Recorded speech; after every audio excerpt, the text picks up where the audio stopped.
final etude in the book, depending on which edition you're using. It is last one in my book, and it is a little tricky. I recommend practicing this as in just octaves, just regular octaves, and also as broken octaves as it is written. Try to really follow the instructions, because he wants you to climb G and D string as high as you can go, also D and A pretty high, and very little bit of E string added, really very little throughout the whole etude. Mostly it's just the lower three.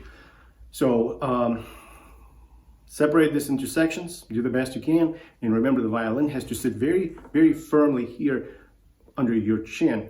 You have to hold it so tightly that your hand, your left hand, is completely free to move and very, very unrestricted with anything.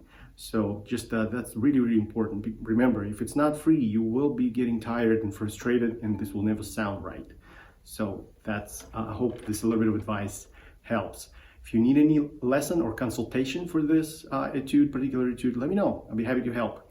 If you enjoyed the video, please give it a thumbs up, leave me a comment, and thank you for watching.